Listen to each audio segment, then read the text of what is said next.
Yeah, we're never going to split up. You know, as long as people want to see it, we'll do it. Do you know what I mean? I can never leave Oasis. I am Oasis. Do you know what I mean? And I don't think Oasis will ever leave me. So it's all paper talking it. Hey, Noel. Nick from London Tonight. You all right? Yeah. Come on down. We'll do it down here. So we're going to do London Tonight first. All right. No, first impressions of the new Wembley Stadium. Oh, it's amazing, but then again, it should be for all the money they spent on it and the time it costs. Yeah. What about as a gig venue? Well, I've heard good things. I've never seen a gig here, but all my people have been to concerts and said it's been amazing. But it looks like it's going to be good. It's quite tall, and the old place was kind of quite flat and wide. It could be a bit lifeless, but I'm hoping it's going to be great tonight. Because you played the old Wembley, didn't you? Was it back in 2000? We were the last British band ever to play there. Yeah. How's the tour been going? Hasn't been overshadowed by Michael Jackson's death? I'd rather not comment on that. It's been going great, you know. I mean, all our tours are, I don't know, they follow much the same pattern. It's all, you know, it seems to be a gathering of the working classes. You know, it's all good. We had a few hiccups in Manchester, but you know, it's. But this is the most number of people you've played to on a stadium tour in the UK for some time, isn't it? Combined. Yeah. Yeah, I'd have thought so. Well, Nebworth was 125. I don't know what's this tonight. Well, you're doing more than 250,000 over 3 days at Wembley. So. Yeah. It's all numbers, is it?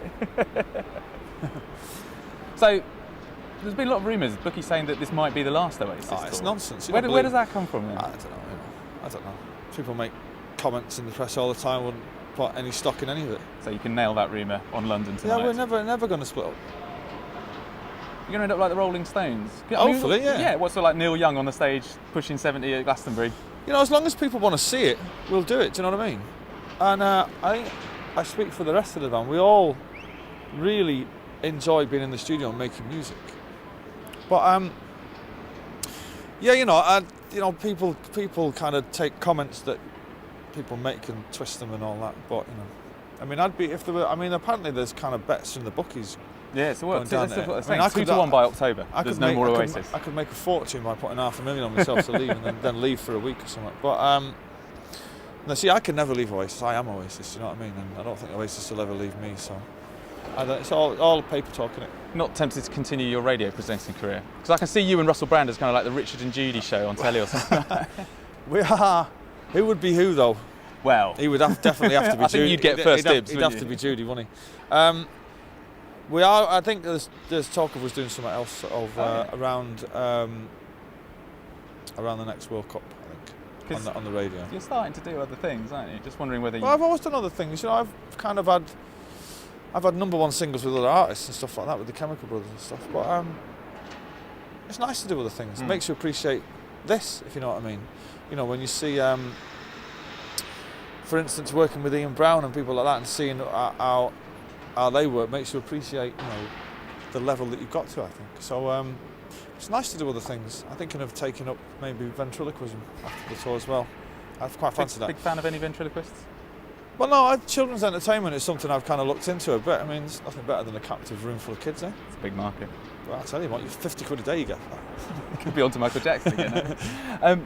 Sorry, but, speaking of this venue, you've got 3 nights here, and then you're going to the Roundhouse to the iTunes Festival, a free gig in a tiny little venue. You still like doing things like that? I don't mind the Roundhouse. If we've done it before for the proms, I don't mind the electric proms. I don't mind that. I wouldn't like the real small gigs. We've done a gig at the beginning of this tour in Germany for like 600 fans. It was horrible. You know, they start kind of talking to you in between the songs and stuff. They're kind of this close to you, and they start talking to you. You don't want to see the whites of their eyes? You don't feed off that kind of... No, I want them to buy merchandise and get out. That's it. I'm not really interested in having a conversation with them. Actually, here we are at the home of Wembley, the home of the FA England team, John Terry. Any chance of him going to Man City? What do you think? It's still big news. He hasn't actually come out and said. I wouldn't want him. He's a crybaby. Yeah? Yeah, he's a wins bag, isn't he? Decent player, though. He cries. He's got funny eyes. Do you think he'd be a useful addition to the City team? Don't need him. We don't need him. If we get Tevez, that'll be enough for me. I think all the talk of Eto'o and John Terry is a bit silly, do you know what I mean? I can't see John Terry coming to play for Man City. Whether he's trying to angle for a new contract or not, I don't know. But how do you think he'd go down with the City fans? Nah. It's Cockney anyway, isn't he? Not going to happen. Don't like Cockneys. I think we've pretty much covered everything. I'll just have a quick recap in my head. Yeah, go on. I think that's pretty much it. Just in terms of, Wembley itself. When you play Wembley, or the idea of a gig this size, do you ever get the nerves, or is it all just water off a duck's back now? Well, it's not. I wouldn't. No, I wouldn't be as arrogant to say that you don't. It's water off a duck's back. You know. I mean, look at it. But I kind of prefer the bigger gigs as a spectacle. You know. But I wouldn't. Bigger gigs. Yeah, the bigger the better for me. But I love it. You know, because there's nothing better than seeing 60, 70,000 people on a night out. You know, going mental to your songs. But You got any surprises planned? there might be a bit of juggling. Ventriloquism. Well, apparently Take That were here the other night. They were all on unicycles. I think Liam might have a little clown's bike this evening. But no surprises. Well, there is no surprise anymore anyway with the internet and all that. Do you know what I mean? Everybody kind of knows what set you do. But just hope everybody has a good time and there's no trouble. You know, and everybody gets home safely. Have you got a wet weather plan? It's going to kick it down on Saturday, apparently. Is it really? Won't affect me in the slightest, so I'm all right. All right, Noel, thanks very much. Nice to meet you. Much. Good luck. Thank you. Cheers.